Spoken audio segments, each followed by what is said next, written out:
Buenos días a todos. Buenos días a todos y a todas y a todes. Estamos aquí con una visita casi, digamos, estelar, un privilegio que tenemos, que el profesor José María Las Heras, que es profesor consulto de nuestra universidad, ha sido nuestro profe durante años y años de la materia que ustedes están cursando, Administración y Sistemas de Información Gubernamental, pero también de Administración Pública. Es profesor en una gran cantidad de cursos, seminarios, doctorados, maestrías, cantidad de actividades de posgrado. Coordina actualmente la sede de ASAP, la Asociación Argentina de Presupuesto, en la sucursal Córdoba, en la sede Córdoba, y ha sido realmente una persona con una trayectoria destacada y destacable, y cada ámbito en el cual ha tenido actuación ha dejado alguna impronta y alguna experiencia para contar.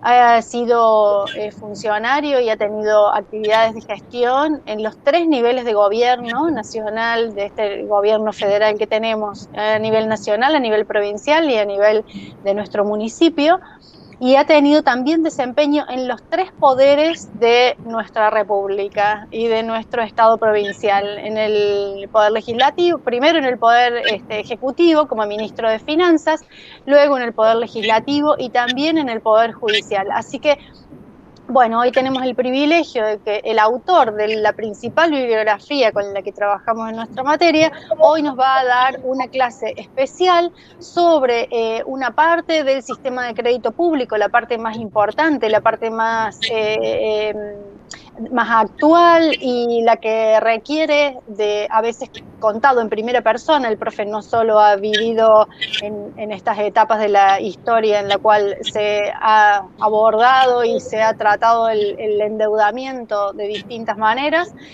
así que bueno, nos va a contar su experiencia, así que lo aprovechamos. Profe, adelante, un bienvenido y muchísimas gracias por estar con nosotros ahora, en esta ocasión. Bueno, muchísimas gracias, muchas gracias Leila, muchas gracias a todos los queridos alumnos y alumnas que nos están acompañando en un momento muy especial en la historia de la humanidad y de la Argentina, donde todos nos estamos acostumbrando a una nueva, con el deseo de que sea una mejor realidad que la que hemos vivido años anteriores, que es en el marco de la virtualidad. Yo estoy muy contento, en cierto sentido, porque esta necesidad de llegar entre profesor y alumno, en este caso, mediante métodos virtuales, realmente va a favorecer muchísimo la democratización de la enseñanza universitaria y el acceso de los alumnos, sobre todo del interior, a poder recibir estas posibilidades de encontrarse cara a cara, virtualmente, en los aspectos de la enseñanza universitaria. Indudablemente que esto no va a reemplazar de ninguna manera la calidez de la relación personal, pero esto último seguramente lo vamos a dejar para las cuestiones más importantes, tanto la vida social en general como la vida académica en particular. Con respecto al sistema de crédito público, voy a fortalecer fundamentalmente aquellos aspectos que hacen a la sensibilidad del crédito público en el mundo financiero estatal y sus repercusiones en la sociedad, y muchos aspectos de actualidad de las características del endeudamiento público en la República Argentina, que no están actualizadas en el libro porque la última actualización es muy lejana, muy vieja, del año 2018. Si uno lo ve desde el punto de vista del calendario, han pasado muy poco tiempo, menos de 2 años, pero ha cambiado muchísimo el contexto político en la Argentina y por supuesto también el contexto global con este virus del COVID que está arrasando en las economías en todo el mundo. El sistema de crédito público dentro de este marco que me interesa que nos mentalicemos, ver la función pública como una función de producción que tiene insumos, tiene procesos productivos para resultados finales. Hemos siempre trabajado con determinar los distintos sistemas de administración financiera gubernamentales separados en dos tipos de insumos. Insumos reales, como son el sistema de contratación y el sistema de gestión de bienes, y los que nosotros denominamos insumos monetarios, el sistema de tesorería y el sistema de crédito público. Este sistema de crédito público tradicionalmente estaba subsumido dentro del sistema contable como un mero registro. Indudablemente que las crisis fiscales y de endeudamiento de la Argentina llevó a la necesidad de que el sistema de crédito público fuera un debutante en la Ley de Administración Financiera del año 1992, la Ley 24.156, teniendo identidad propia. Se lo exteriorizó dentro de su importancia y dejó de ser un sistema de poca relevancia en el sistema financiero público, cuando en la realidad el endeudamiento en la República Argentina ya venía de una situación muy gravosa de hacía muchos años, como vamos a ver en una simple estadística al finalizar esta clase. Además, esto no va sino en contra, sino va a fortalecer lo que es una génesis dura en cuanto al endeudamiento que no ha sido respetado muchas veces por gobiernos constitucionales inclusive, ni que digamos de los gobiernos militares que tanto endeudaron nuestro país. El endeudamiento, según la Constitución Nacional, con la reforma del año 1994, pero que ya venía de la génesis de la reforma o de la Constitución Nacional de 1853, es raigal al Congreso de la Nación que todo tipo de endeudamiento debe ser aprobado por el Poder Legislativo bicameral que tiene nuestro país, según los establecen los artículos 4, 75, inciso 4, y 124 de la Constitución Nacional como una facultad indelegable del Congreso Nacional.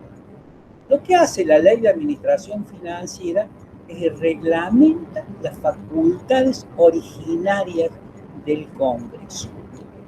Este sistema de crédito público dentro del ámbito sistémico con el cual nosotros desarrollamos nuestra disciplina y que es el subtítulo, si ustedes lo ven, del libro Estado Financiero, el sistema de crédito público es uno de los 6 sistemas de administración financiera y además dentro de esta óptica que hablamos minutos antes de ver la administración pública desde un punto de vista de una función de la producción, de una función sistémica de la producción.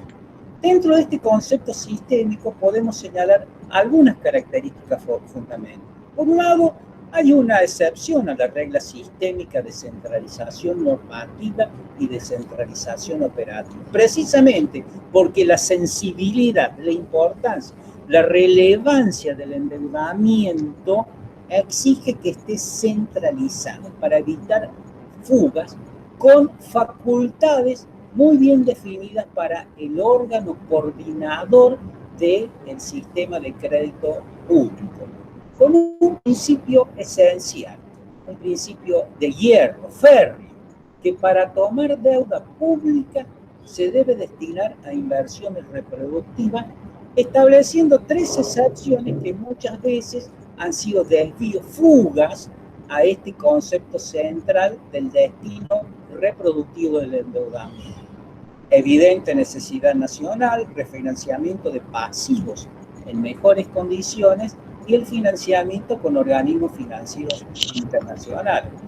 Ustedes verán que esta excepción de la evidente necesidad nacional es muy subjetiva y puede ser exageradamente interpretada de manera que se tome crédito público para su destino a inversiones de no reproductivas.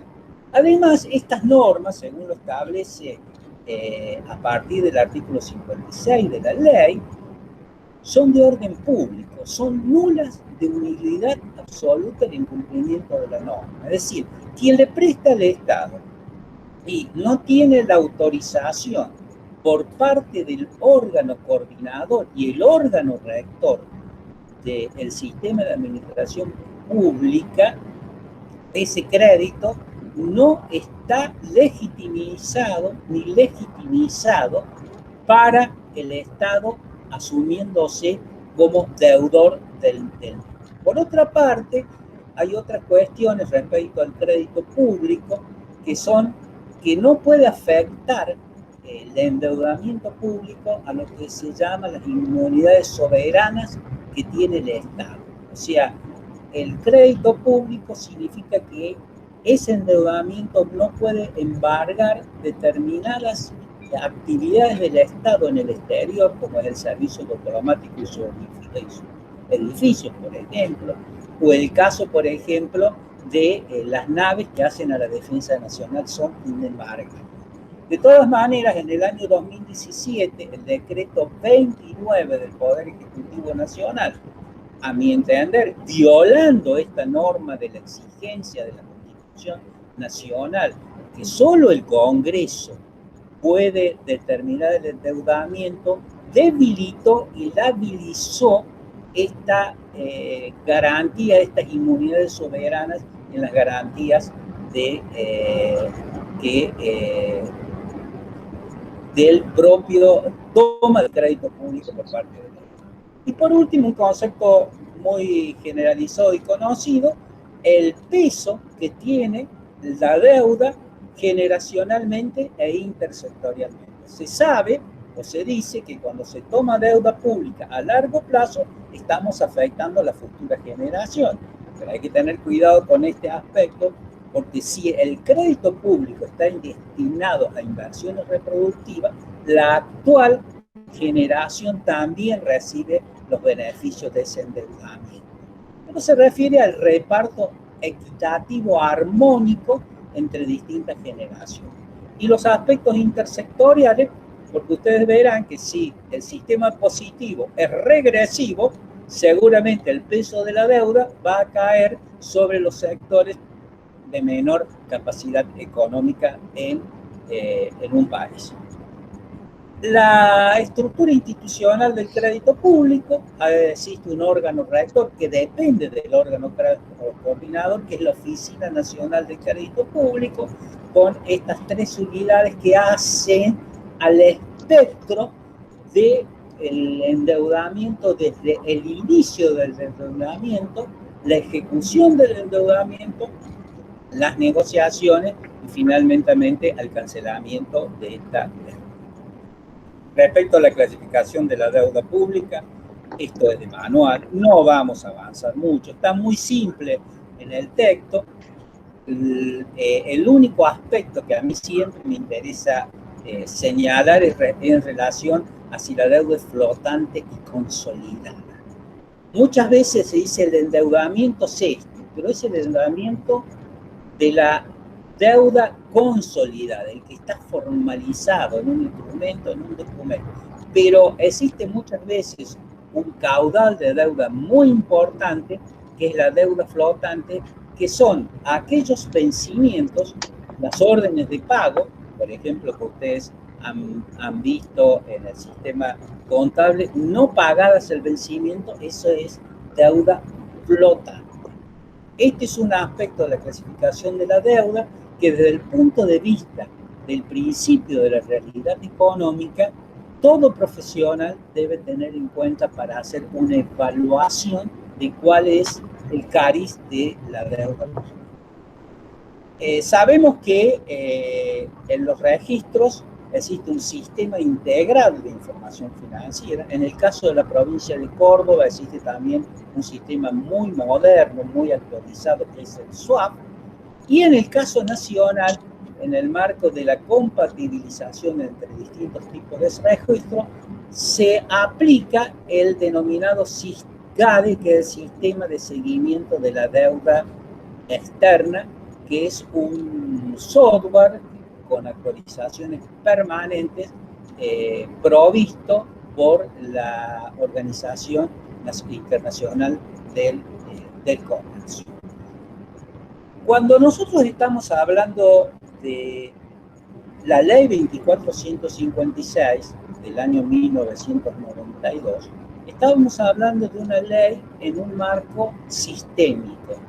Y en ese marco sistémico, la ley ordenó, actualizó, incorporó nuevas figuras en el ámbito del desarrollo, el avance de la administración financiera gubernamental, siguiendo en gran sentido la denominada escuela anglosajona.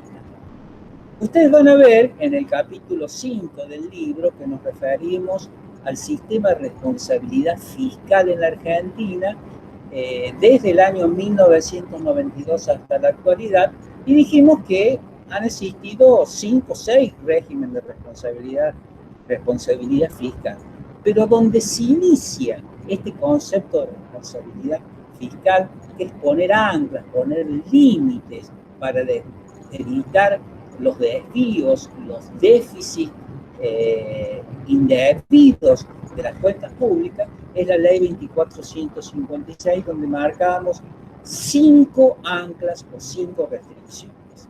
Una de ellas es la del artículo 46, que ya nos habíamos referido recién, que el crédito público debe estar destinado a inversiones reproductivas, a que tengan capacidad de repago. Este concepto es muy amplio porque uno podría preguntarse, bueno, ¿tomamos crédito público para una escuela o para un hospital? ¿Tiene capacidad reproductiva? Si lo vemos desde un punto de vista inmediato y directo, podríamos decir que no, pero se sabe que uno de los más importantes capitales que tiene la sociedad es el capital humano. Entonces, cuando se destina inversión o crédito público a escuelas o hospitales, estamos sosteniendo, estamos mejorando la calidad de vida de los ciudadanos, y que ciudadanos mejor educados y con más salud aumentan sin duda la productividad general de la economía, que después va a volver a través del crecimiento económico, que será gastado vía impositiva para destinarlo a la totalidad de las erogaciones públicas, entre ellos el pago de los intereses de la deuda pública y de las amortizaciones de la deuda. Este concepto es central, y es central ¿por qué razón? Porque nosotros advertimos en este concepto sistémico, que parte de una concepción deductiva y no inductiva respecto a la conformación del mundo financiero, siempre hemos planteado la necesidad de contar con información global para tener un conocimiento, un entendimiento general de la salud financiera del Estado. Metafóricamente podemos decir, uno va al médico porque tiene algún tipo de dolencia, y lo primero que va a hacer un médico es ver cuáles son los indicadores fundamentales: la temperatura, la presión, algunos tipos de reacciones, algún tipo de análisis de bioquímico básico, para seguir profundizando. Este concepto trasladado al ámbito de la administración financiera es ver el mundo financiero desde un punto de vista global, para ir desde este concepto general de la salud financiera en general a la salud financiera en particular. Una radiografía de este paciente que sería el Estado es lo que se utiliza obligatoriamente, que es la tapa de todo presupuesto, es el Estado ahorro, inversión, financiamiento, que solo habla de pesos. En este Estado ahorro, inversión, financiamiento, nosotros trabajamos como 3 parejas que deben bailar, entenderse armónicamente, y cómo hay un relacionamiento entre cada una de estas parejas con respecto al anterior, para que todo el cuadro armónico de este baile, si me disculpan la metáfora, sea precisamente que actúe en armonía. Nosotros trabajamos siempre con 3 parejas. Una primer pareja, que es la pareja del ahorro, que es la pareja donde se relacionan los recursos corrientes, los recursos habituales, con las erogaciones corrientes, que son los gastos avícolas. En estas erogaciones corrientes ya estamos incorporando uno de los ítems de los servicios de la deuda pública, que son los intereses de la deuda. Para que ustedes me sigan, de todas maneras esto lo van a tener, PDF lo van a tener permanentemente, el tiempo no me da como para dar una clase sobre Estado, ahorro, inversión, financiamiento, pero los incorporo marcado con color verde, cómo pueden relacionar estas cuestiones de cada una de las parejas con su presupuesto personal. Una segunda pareja es la relación entre los recursos de capital, que es la venta de un activo fijo por parte del Estado, porque el Estado vende un inmueble, por ejemplo, que no es habitual, y las erogaciones de capital cuando aumentan ese activo fijo, fundamentalmente las obras públicas y el equipamiento. Esta segunda pareja es la pareja de la inversión. ¿Cómo se financia esta inversión? Esta inversión se va a financiar con el ahorro de los recursos corrientes, con las erogaciones corrientes, más la venta de activos fijos, recursos de capital, que no suele ser importante, salvo en situaciones muy excepcionales, como fueron las ventas de los activos fijos en las políticas de principios del año 90, y el endeudamiento. Es aquí donde se justifica este requisito de la ley, que responde a un requisito de buena lógica económica: tomar deudas para inversiones reproducidas.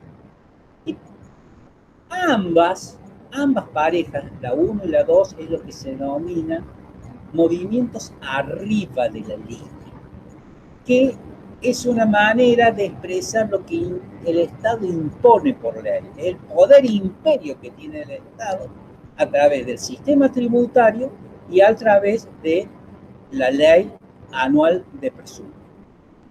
Y por otro lado, dentro de este espectro financiero, vamos a hablar de los movimientos debajo de la línea, donde el Estado no impone, negocia con los acreedores. Y tenemos la tercera pareja, que son las fuentes financieras, es decir, los préstamos que se obtienen, es decir, la deuda pública, y las aplicaciones de capital, que es el pago de amortización de la deuda, porque los intereses, recuerdan, como es un gasto, lo habíamos puesto como gasto corriente en la pareja. ¿Y a qué se establece esta relación armónica en estas 3 parejas? Yo siempre le digo a los alumnos, a los profesionales, si ustedes entienden bien un Estado ahorro, inversión, financiamiento, que por la ley 25917 de responsabilidad fiscal federal es de implementación obligatoria, van a tener desandado buena parte del camino para entender las realidades de las cuentas. Decimos que, como todas parejas de baile, todas estas parejas de baile deben actuar armónicamente. Ustedes se dan cuenta que en cada pareja hay una relación entre recurso con erogación, recursos corrientes con erogaciones corrientes, recursos de capital con erogaciones de capital. fuente financiera, que es un recurso, que es el préstamo que se obtiene con aplicaciones financieras, que es una erogación, porque es el pago de las amortizaciones. En cada pareja hay esta relación entre un recurso y una erogación, una relación compatible, porque no puedo mezclar en las parejas la pareja de recursos corrientes con la de erogaciones de capital. Trabajamos con estos tres tipos de parejas.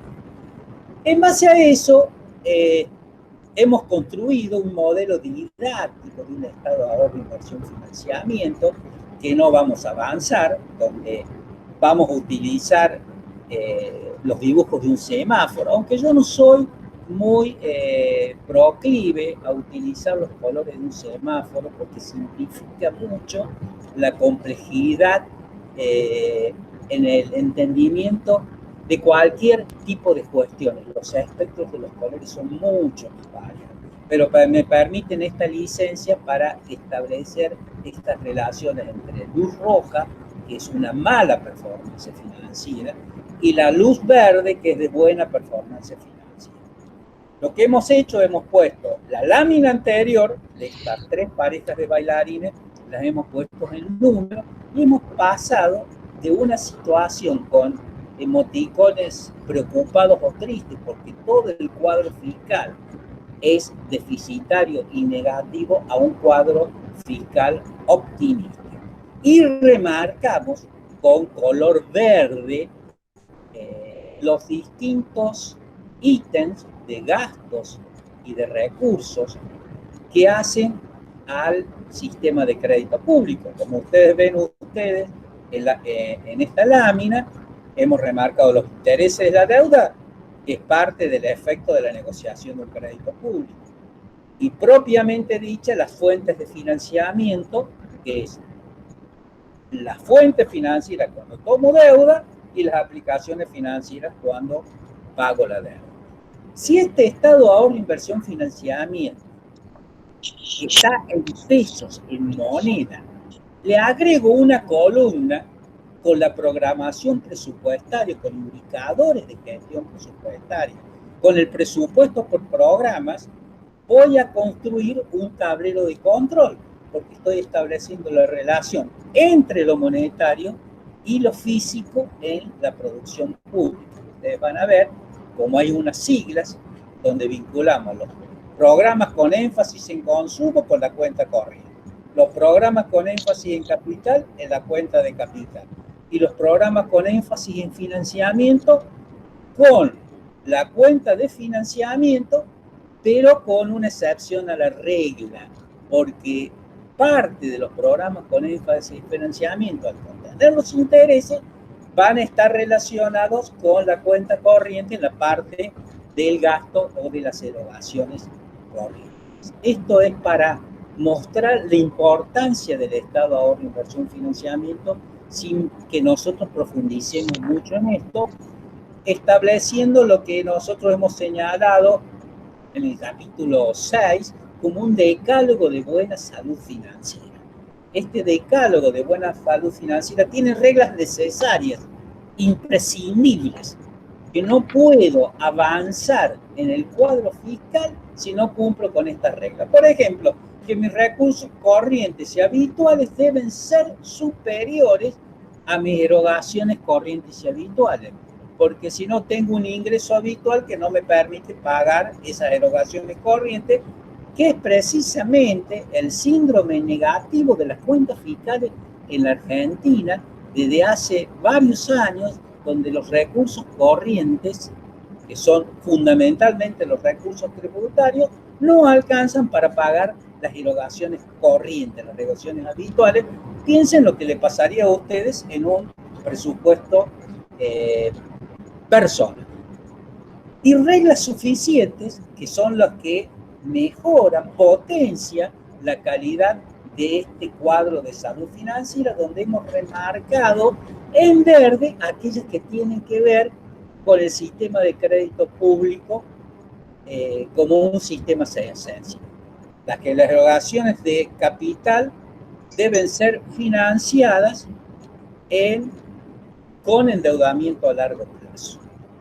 Por otra parte, que no siempre el resultado financiero negativo, que es el último renglón de los movimientos arriba de la línea, puede ser negativo. Yo puedo tener un resultado financiero negativo, pero lo que no puedo tener es un resultado económico financiero, un resultado económico negativo. El financiero puede ser negativo porque estoy tomando deuda para financiar inversiones de carácter reproductivo, que es la exigencia fundamental para la toma de deuda. Fíjense que en esto no hay discrepancia en cualquier teoría económica, ni de los más ortodoxos clásicos, ni de los más ortodoxos keynesianos, plantean que se puede tomar deudas para financiar erogaciones corrientes, con alguna excepción del keynesianismo que lo puede admitir en situaciones de emergencia en el cortísimo plazo, pero no en el largo plazo. La otra cuestión es que la tasa de riesgo país, que es el talón de Aquiles que estamos midiendo la capacidad de endeudamiento del país, debe ser a una tasa razonable, que ya nos vamos a relacionar o lo vamos a ver en la lámina siguiente. El riesgo país. El riesgo país es una calificación que tiene cualquier país del mundo, que tiene la Argentina. Nosotros lamentablemente nos hemos acostumbrado, cuando vemos la televisión, la banda de abajo nos encontramos la temperatura, el grado de humedad, la sensación térmica, el dólar oficial, el dólar financiero, el dólar blue y el riesgo. Eso no existe en ningún lugar del mundo. Hay varias calificaciones de riesgos que hacen al investment grade, pero la que más es utilizada, porque es la de más amplia, simple comprensión, es la de la banca Morgan. Las otras son alfabéticas, que van entre combinaciones de letras AA a letras DB, en un espectro muy amplio, con positivo, negativo. No es una tabla que ustedes la van a ver en unas páginas del capítulo de estado eficiente. La banca Morgan establece esta calificación de riesgos numéricas, que si ustedes van a ver en el televisor a mediodía, un periodista dice, el riesgo país estaba en 1.400 puntos y aumentó a 1.450, vamos mal. Y otro puede decir que bajó el otro día de 1.400 a 1.350 puntos. Yo les quiero decir que el riesgo país, en ese símbolo de 1.400, 2.000 o 1.000, 50 puntos más o menos, estamos mal. Como se dice vulgarmente, o como era en el lenguaje en mi época, no sé, que ahora se han cambiado mucho de los lenguajes, ¿no es cierto? En mi época hablamos de conjuntos musicales, ahora hablamos de bandas musicales. Cualquiera sea este número, estamos en la lona. ¿Cuándo no estamos en la lona con el riesgo país? No hay una línea exacta, como décimos de grado más en la temperatura basal, pero se puede decir que el riesgo país es el límite del club que están arriba de los 600 puntos y debajo de los 600 puntos. O sea que nosotros estamos varias veces más de los 600. ¿Qué significa 600 puntos? Los 600 puntos significan que convertidos en porcentajes es un 6% por sobre, como una mochila, sobre la tasa de interés de la inversión más segura,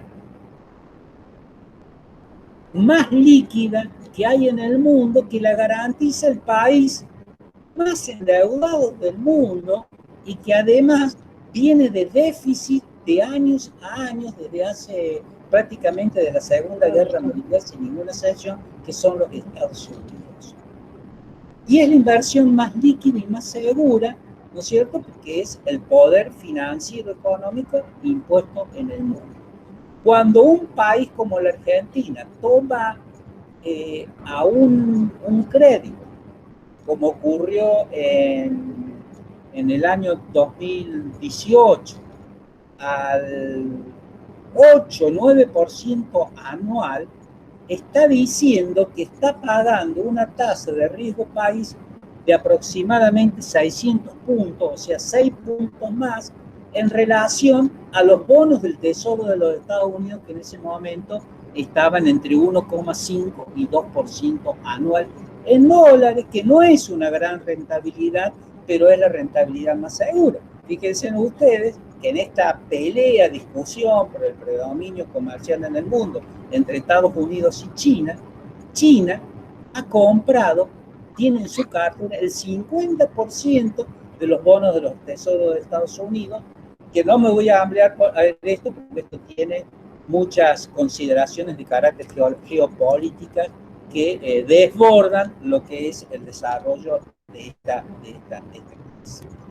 Lo cierto, y aquí ya entramos en este convulsionado mundo financiero actual, hiperconvulsionado en la Argentina, donde el mundo está bajo la égida financiera, lo que se denomina la globalización financiera. Quiero aclarar sobre esto que no sostengo ni un vivir con lo nuestro estricto, sostengo que el país debe incorporarse inteligentemente al mundo, pero desde el punto de vista de la producción real. Una metáfora muy linda es, si está lloviendo, yo tengo, y el mundo es tormentoso y muy lluvioso, tengo dos posibilidades.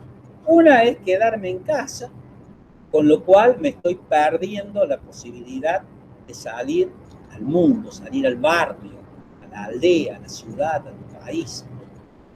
Y la otra es salir como si fuera un día que no está nublado y no está lluvioso, salir sin paraguas, con lo cual también tengo el peligro de contraer una enfermedad. Tengo que salir con un paraguas, tengo que salir protegido, tengo que salir. Este es el desafío hoy de la República Argentina.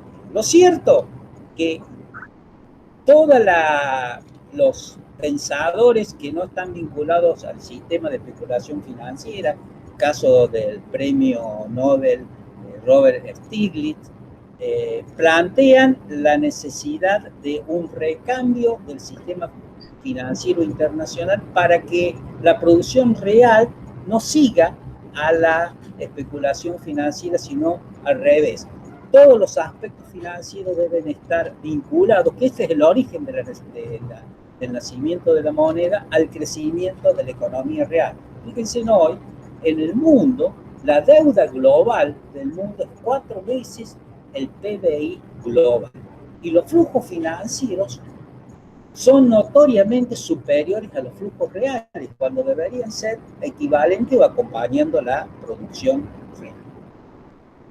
Este es el marco de la crisis de legitimidad que existe hoy en el mundo financiero global, cuando en 1944 los ya futuros vencedores de la Segunda Guerra Mundial, salvo la Unión Soviética, se reúnen en un pueblo de Estados Unidos, en Bretton Woods.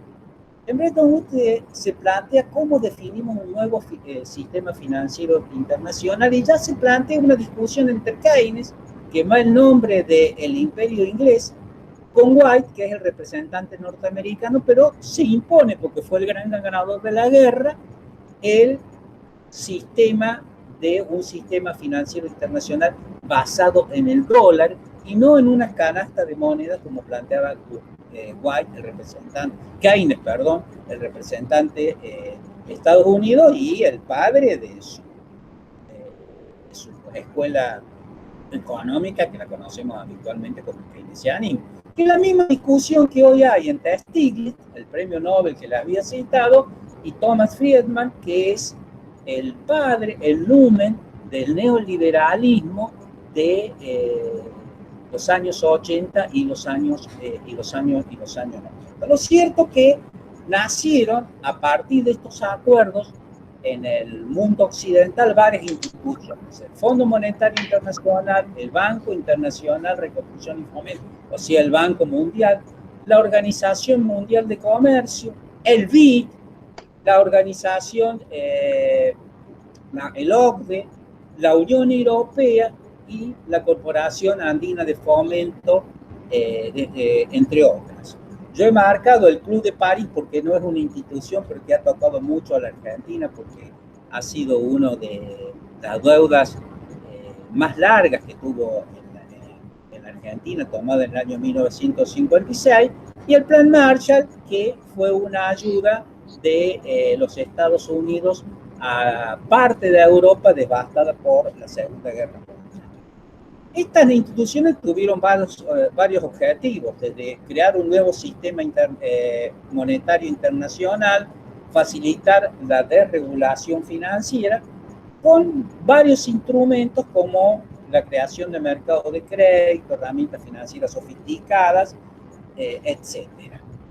Hay una película que yo siempre les recomiendo que vean para entender que el origen de estos vínculos económicos y financieros después de la Segunda Guerra Mundial tienen que ver mucho con las disputas políticas de los países poderosos imperiales. Y hay una película muy interesante, se llama Sunshine, el amanecer de un siglo, que trata precisamente de Europa afligida por las dos grandes guerras mundiales y tres grandes totalitarios, ¿cierto? El Imperio Austrohúngaro, el estalinismo y el nazismo. Yo les recomiendo esta película porque realmente es una película que le va a poner en un conocimiento de cultura general, porque hoy no se puede entender los efectos económicos si no se entienden aspectos políticos e ideológicos, sino cómo se explica esta tendencia al dólar blue cuando el valor de la realidad de la paridad del dólar es una paridad teórica equilibrada, y que Argentina tiene, por las circunstancias, tiene un superávit de la balanza comercial. Esto está referido a las expectativas, que tienen un síndrome, un efecto de carácter psicológico, que también la hizo notar el propio Keynes cuando habló de las expectativas para salir de las crisis de corto plazo. Acá vamos a tener una lámina donde hablamos de la profundización financiera internacional. Ustedes van a ir viendo como de 1990 hasta el año 2007 hay un crecimiento del stock global de la deuda en el mundo, que después se va mesetando con un breve crecimiento a partir del año 2007-2009, donde se produce esta crisis mundial llamada la crisis del subprime. En esta otra lámina ustedes van a ver cómo ha ido creciendo la globalización financiera internacional desde 1980 hasta el año 2007-2009. Tuvo una caída para volver a recuperarse en los últimos años. Estas láminas sirven para indicar cómo ha crecido sustancialmente el mercado financiero o los flujos financieros en el mundo en los últimos años, y que está solapando la necesidad de un crecimiento de la economía real en el mundo, como se patentiza patéticamente hoy en nuestra Argentina. O sea, hablamos de una globalización en modo financiero. No se ha ahorrado, lo que no se ha ahorrado es en crisis. Yo en esto voy a citar a personalidades que están impensadas de ser intelectuales o estadistas antisistema, como es Felipe González. Les recomiendo una entrevista de él en el diario El País de España, que señala hace varios años, no estamos hablando de la actual pandemia, que el capitalismo triunfante se está destruyendo a sí mismo.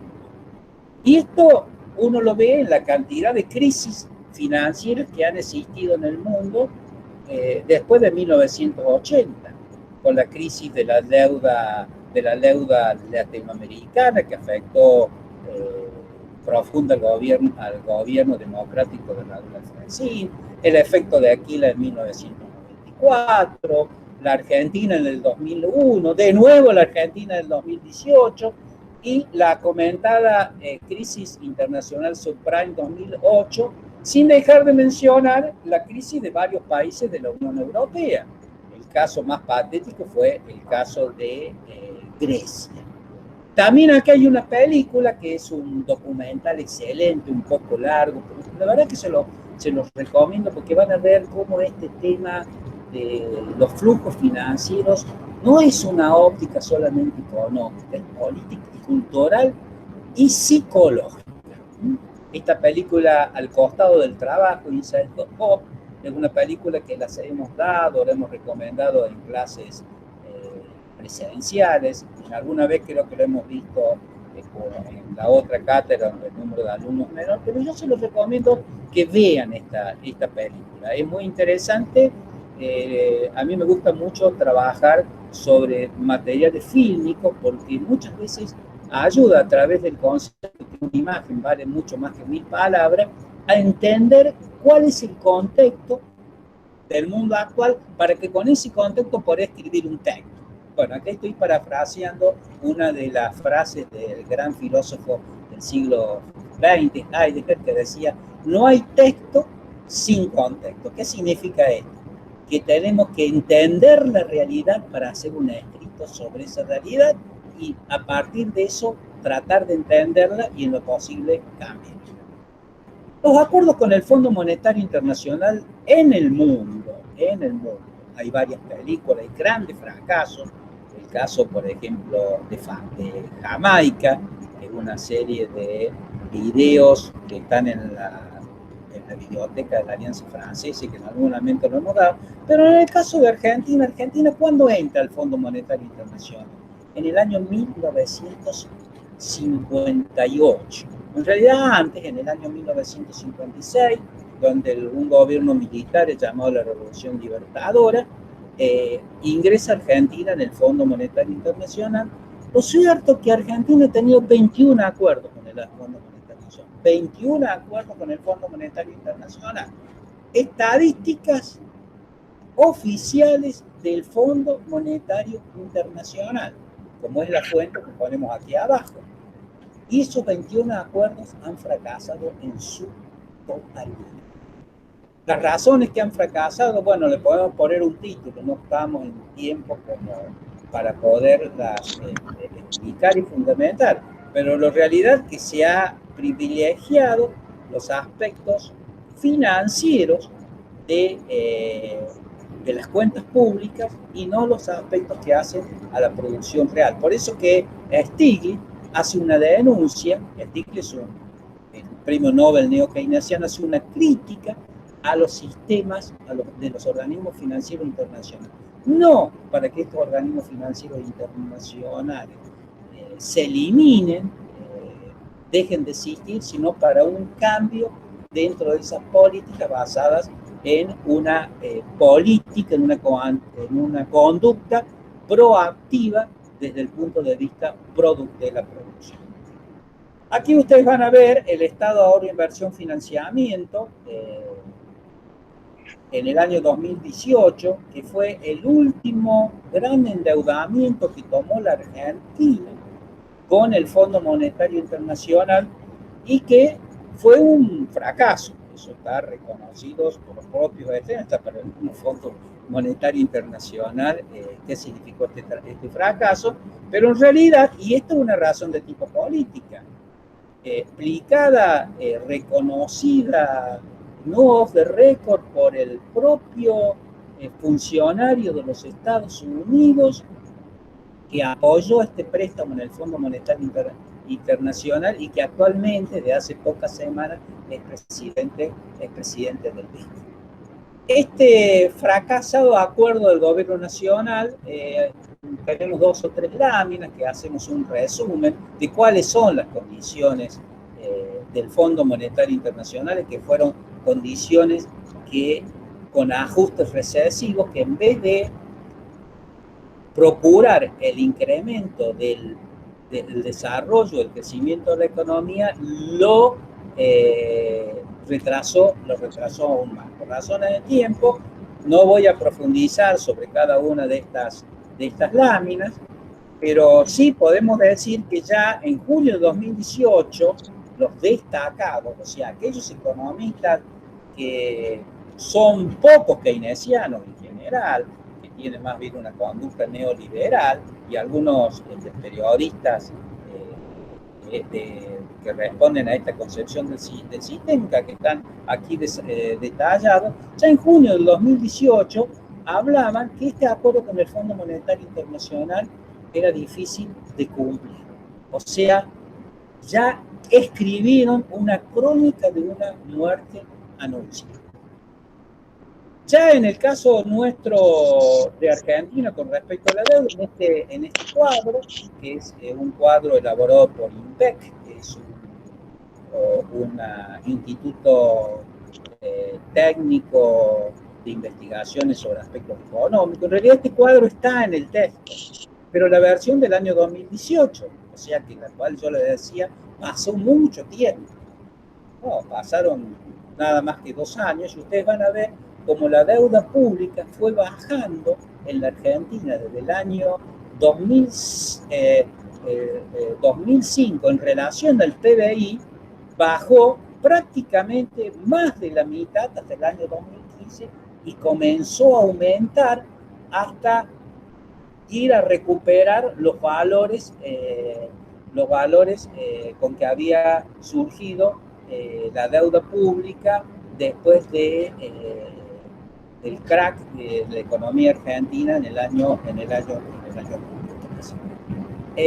¿En qué estado ahora estamos de la deuda pública? Bueno, por un lado tenemos una evolución del stock de la deuda pública desde el año 1955 a la actualidad, y vamos a encontrar que donde más hubo un aumento en términos de endeudamiento fue entre el año 1976 y el año 1983, precisamente se multiplicó 6 veces más la deuda pública en un gobierno militar, donde la deuda pública no fue destinada a inversión reproductiva. Hubo poca inversión reproductiva en la Argentina, salvo los mega estadios de fútbol con el Mundial de Fútbol y las grandes obras que se hicieron las autopistas en la ciudad hoy ciudad autónoma de Buenos Aires. Esa deuda se tomó ¿para qué? Para el financiamiento de la tablita bancaria, del DMGO, de la compra de importaciones superfluas, bajes al exterior y fugas de capital. Historia que se repite posteriormente. Ustedes van a ver cómo fue aumentando la deuda pública. Lo cierto es que entre 2015 y 2019 se repite una situación especial donde la deuda pública aumenta 90.000 millones en dólares. Se negocia el bono a 100 años, que fue el gran éxito financiero de la especulación financiera en Wall Street de ese año. Los intereses a pagar representan el 19% del gasto público, varias veces más que el total del gasto en personal del presupuesto nacional, cuando se aduce, por ejemplo, bueno, que hay que echar empleos públicos en el Estado. Por lo que creo, si ustedes me preguntan, hay que darle productividad, rendimiento al empleo público. Se facilitó los capitales golondrinas, donde se eliminó el requisito de la estancia mínima. Muchos países permiten el flujo de capitales, préstamos, pero le exigen una estancia mínima, que estén varios meses, un año, como es el caso de Chile. O sea, siempre se cita el caso chileno, pero cuando el caso chileno no favorece a las decisiones de la especulación de de ciertos funcionarios que tienen una mentalidad especulativa, tampoco este ejemplo les sirve a otros. La cuestión es que además se violó el artículo 75 de la Constitución Nacional y el peso de la deuda sobre el PBI lo hemos visto en el gráfico actual. ¿Cuál fue el arreglo de la deuda pública este año? ¿O cómo se está arreglando la deuda pública en este año? En este momento se está reestructurando un 50% del total de la deuda. Ya se arregló la deuda en legislación extranjera, 72 mil millones de dólares. La deuda en legislación argentina, 42 mil millones de dólares. Legislación extranjera significa que si hay que pleitear, hay que ir a un tribunal exterior, fundamentalmente el de Nueva York. Y la legislación argentina es deuda que si hay un pleito, se recurre a tribunales de Argentina. La deuda con el FMI de 49 mil millones de dólares no está arreglada. Hay un stand-by, de hecho, hay un esperar hasta el año próximo. Hay que recordar que Argentina es el mayor deudor del Fondo Monetario Internacional. Los propios funcionarios del fondo violaron la Carta Orgánica, porque en cualquier banco, y es sabido, lo que hay que hacer es distribuir los riesgos. Si Argentina va a default, cosa que no es deseable, el default es lo peor que nos puede pasar. Y fíjense que yo soy muy crítico al abuso de esta negociación, de esta deuda externa a tasas de intereses elevadísimas, que en muchos casos superan los 600 puntos del riesgo país. Y unos 13 mil millones de dólares que todavía no se arregló, que son las deudas de las provincias, pero en ambos casos, el de las provincias seguramente va a seguir las resultas de la legislación, del arreglo que hizo el gobierno nacional de la deuda externa, y con el Fondo Monetario Internacional, bueno, será parte de unas negociaciones donde el gobierno nacional se ha puesto firme en el sentido de que no se pongan condiciones que signifiquen una recesión de la economía argentina. Con respecto a los resultados de la renegociación de la deuda para el año, lo que ya se renegoció, los 72 mil millones de dólares de la legislación argentina, el logro ha sido prorrogar el pago del capital. Es decir, no ha habido quitas, hay una prórroga del pago de capital, con plazos que nos permiten una oxigenación para mejorar el crecimiento de nuestra economía.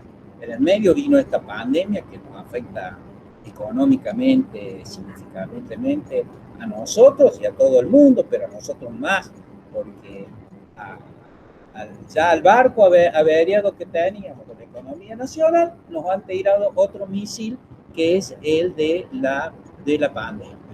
Lo cierto es que los plazos mayores son dentro de 4 años, concentrados en el periodo 2025-2035, a interés creciente del 1 al 5% anual. Cuando estábamos de uno que los intereses van a ser bajos los primeros años, el 1% anual es muy buena tasa de interés, porque si los bonos del Tesoro de Estados Unidos están pagando hoy 1,1%, 1,5%, es decir que vamos a pagar una tasa levemente negativa. Ahora, cuando nos empecemos a acercar al 5% anual, ya el pago de esos intereses se hace más gravoso, porque estamos trabajando con un riesgo país un poco lejano a los 600 puntos que hemos puesto como límite. Estamos hablando de unos 400 puntos, pero es una tasa de interés superlativamente más alta que la que están pagando buena parte o la totalidad de nuestros países vecinos. Por ejemplo, Brasil está pagando una tasa de interés en dólares de un 3% y Chile del 2%, centésimo más o menos, no lo tengo actualizado, pero es más bajo. Lo importante es que en el mediano plazo, en el corto y el mediano plazo, los servicios de la deuda, es decir, los intereses que están arriba de la línea. Y las amortizaciones, o sea, las aplicaciones financieras que están abajo de la línea, han bajado. El 2015 teníamos un 8%. En el año 2019, los servicios de deuda representaban un 19% del gasto. Y a partir del año 2020, porque hemos prorrogado el pago de los servicios de la deuda, tanto de amortizaciones como de capital, es solo del 8%, lo cual garantiza tener una salud financiera en el corto y mediano plazo bastante aceptable. Por supuesto, como nos ha complicado el tema del COVID. Lo que se necesita hoy es tener la espera para poder crecer en nuestro país. Con esto quiero cerrar la importancia que tiene el crédito público, las cuentas fiscales, las peculiares condiciones en que está la República Argentina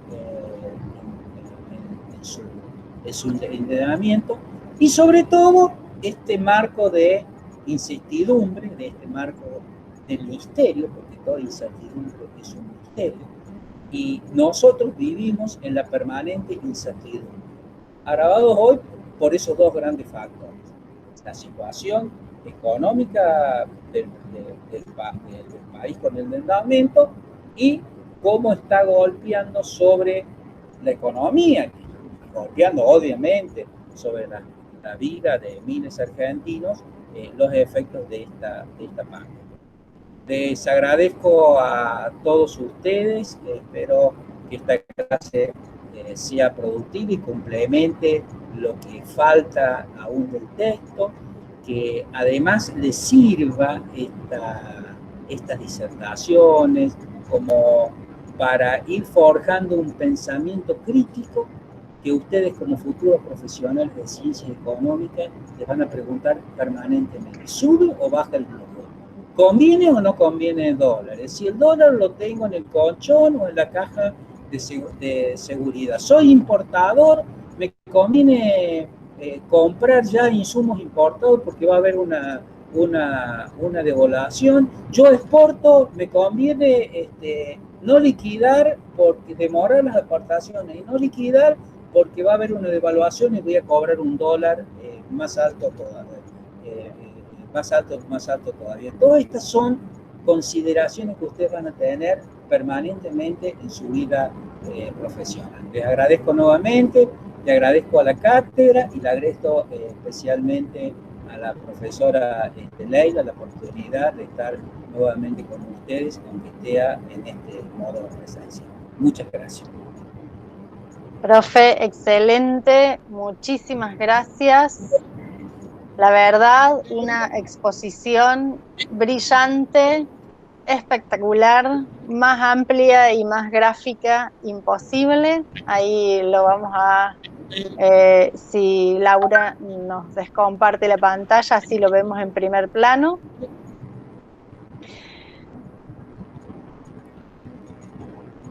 Ahora sí, ahora si quiere volver a saludar, así aparece usted en primer plano, estaría bueno, así ya cortamos la grabación, pero bueno, antes de que dé las últimas palabras, le quiero agradecer infinitamente, porque es una oportunidad para nosotros contar con esta sabiduría y esta experiencia que nos transmite de manera tan clara, sobre todo eso, ¿no? Porque hoy en día es difícil explicar una cosa tan compleja de manera tan clara, tan amplia y tan concreta como lo ha hecho usted. Así que bueno, infinitas gracias y ahora sí, esperamos su saludo, así luego dejo de grabar. Muchísimas gracias Leila, muchísimas gracias a la cátedra que me ha dado esta oportunidad de hacer una serie de reflexiones sobre aspectos que no solo son útiles para la cultura general como ciudadano, sino que son imprescindibles para tener un pensamiento crítico sobre las cuestiones que hacen fundamentales a las cuentas públicas que repercuten en el mundo empresario en el que ustedes van a asesorar. Un exportador, un importador, un comerciante que no sabe qué hacer con los dólares, si los pone en el colchón, si lo pone en plazo fijo, y para eso hay que tener esta actitud de crítica y estar todos los días siguiendo estas noticias que tienen una gran variabilidad en nuestro país, afectado por dos cuestiones claves, ¿no? Esta situación económica, el endeudamiento de los últimos años y el efecto impensado de esta pandemia. Muchísimas gracias y mucho éxito y suerte a todos. Gracias, profe.